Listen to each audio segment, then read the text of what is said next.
Hey guys, how you doing? Want to show you this hunt I had pretty much my first year hunting. First couple of years by my pop's house, my grandma and grandpop's house, years and years ago. Probably, oh man, had to been I don't know, 1998, 99, somewhere in there. I don't know, 20 years ago. Had to been, yeah. Well, it's going to relate to what I'm talking about. This is my first couple years hunting. I was trained by my brother to put bait out, put stand up, and sit and wait for them to come. I didn't know anything about transition lines, this, that, and the other thing, but I wanted to explain how I would how this worked for me, and I didn't even realize it worked for me and why it worked for me. Anyway, so here's my stand here. Here's a bait pile, my bait pile. We had a northwest wind. I did know to place my bait on a wind. I was very, very strict on hunting a northwest wind or a west wind, which would take your scent just off, just miss your scent would just miss where I knew the deer were down in here. They were always coming from here. Sure they were bedding on in here somewhere. But those seem to bed anywhere. This is a lot of cedar swamp and meadow. This is all meadow. Phragmites, meadow hunting. It's actually, if you zoom out, it's the Delaware Bay here. It's all South Jersey. Well, anyway, as you can see, here's water. It's like a little creek. This is all transition cedar swamp. This in here, this gray is swamp. I didn't trace it out, but you get the idea.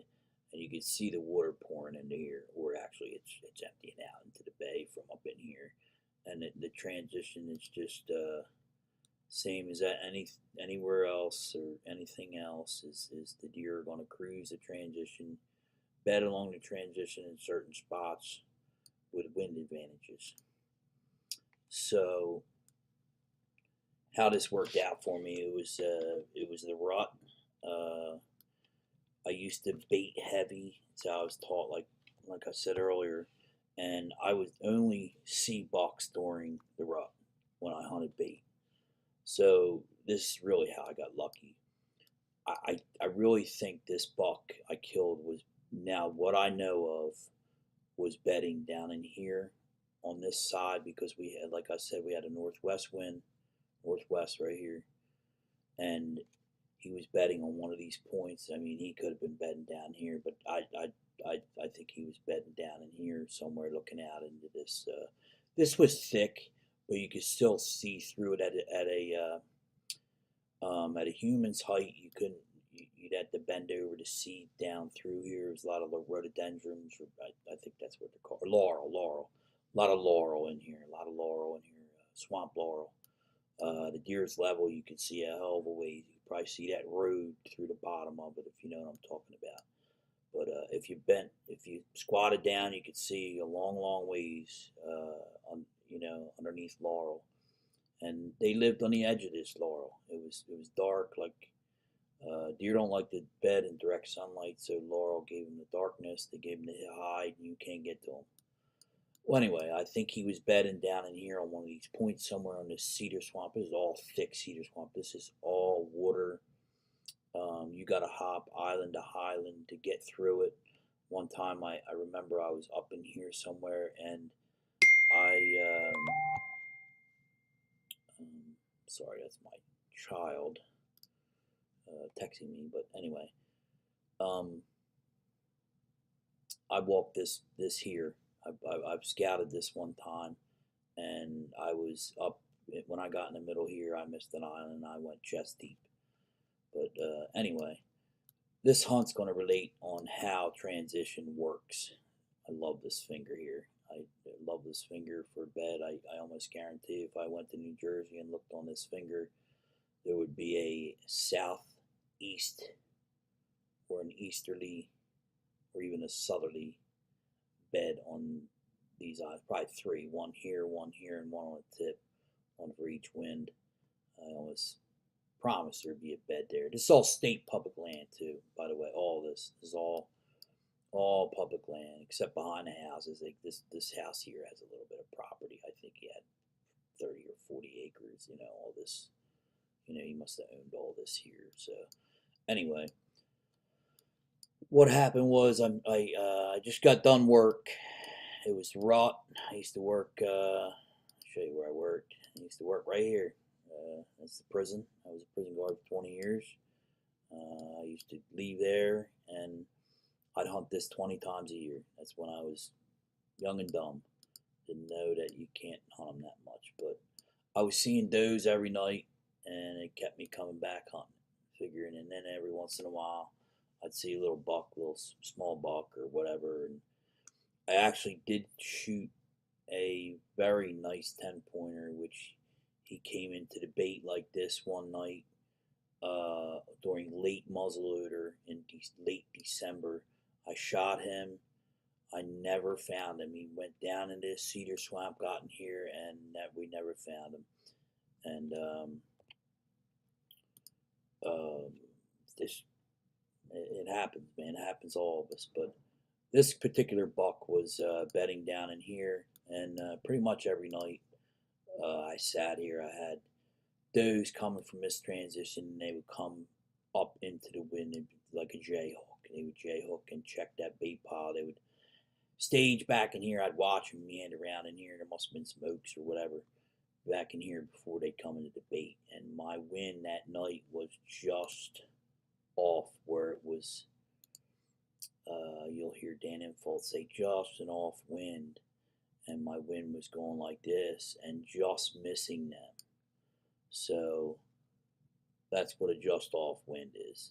Or, or it could be this way or whatever. But to me, that's just off wind. It's just missing their scent path. Them deer could have came all the way almost in front of me and missed my scent. Unless there was a thermal or blah, blah, blah, or a little swift wind change at the time. But luckily it didn't. So what happened was I got off work, got in my stand. It was like 2:30, and I'm telling you right now, I think it was 2:46. I remember looking at my watch. I really do, because I remember this hunt like it was yesterday. It was one of my favorite hunts.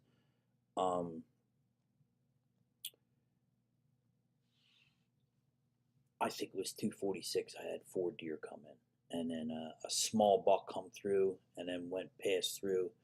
He kind of came up through this transition, past the bait, and I don't know where he went, but he went up behind these houses. It was a little 4-pointer, and I said, "This is a good night. Good night. Seen a buck already, and I had four does on a pile already." And then I had, for some reason, I don't know if they jayhooked me and missed my wind, I had 2 more does come from back here. They might have been bedding back here, and was on the bait. Well, about 3:30, everything got weird. I started hearing chasing back in here. I heard some heavy grunts, chasing more grunts. I'm like, uh-oh, here comes something. So all these does, there was 4 or 5 does, plus there was 2 does that meandered up in here. They took off, man. And what happened was, this buck came from somewhere in here along this transition and came right running, trotting right into the bait, and stopped on a dime, looked down at that bait. And he looked down at the bait, looked up, and I know what the buck was thinking. Oh crap! And I let him have it. He dropped in his track, died right there on top of the bait. And I don't think that buck was from this area. I think he was chasing a very, very hot doe. Didn't know that bait was there. That buck was probably from over in here somewhere, or over in here, or even back in here. These meadows are loaded with bucks, man, and people just don't realize it, and don't know. They don't realize how to hunt them, and how they bed and use the terrain to survive. Anyway, I just wanted to share that hunt with you. I'll post a picture of the buck. I had him mounted, and the buck was down, going very downhill. My taxidermist told me he was at least 8 years old. Or he was almost at least 8 years old. You could tell by his horns they were really rickety and going downhill. He has a double apron, if you could see it in the picture at the end of the video. But I wanted to share this story because it relates on bedding. This was all bedding down in here. Now what I know this was bedding in the cedar swamp, and all along here was bedding. This point here is bedding.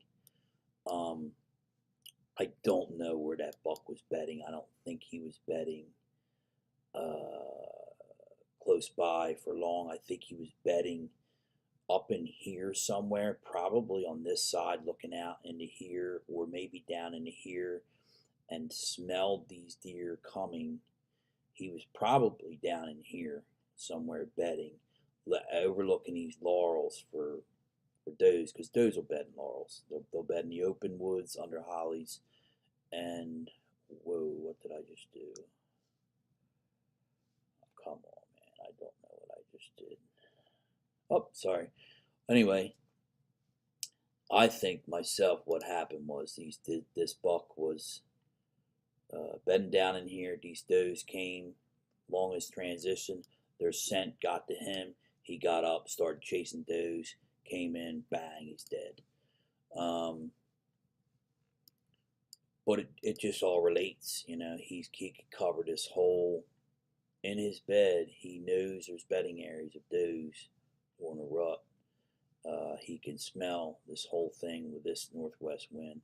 Anything moving in here and anything moving to this bait pile. So he was actually probably monitoring my bait pile for doe movement with scent. He was looking over here out into the open where danger would come from, or any does bedded in there, and he was monitoring this bait pile for any hot does coming into it. And that's what happened. He got up, wherever he was, got up, came into the bait, and boom, dead deer. But it all relates. The terrain, they use the terrain for their safety. They use the terrain to live. They use, you can see all the transition. Transition is the key. How they bed, how they move, how they live, everything. So anyway, my grandparents, they passed away a few years ago, and I do miss this spot. I would have hunted this very differently if I was here, and if I was able to hunt it now. I probably could because I knew all the neighbors, but I live in Delaware now, so I'm not. It's old news. So anyway, guys, everything relates, like I said, and get on Google Earth and do your homework, man. It's not hard. This is not hard. You need two things to kill deer. It's a weapon and your brain. A little bit of thinking, a little bit of homework can get you far ahead of everybody else. And as usual, subscribe and like to the Buck Site, guys. Thanks, man.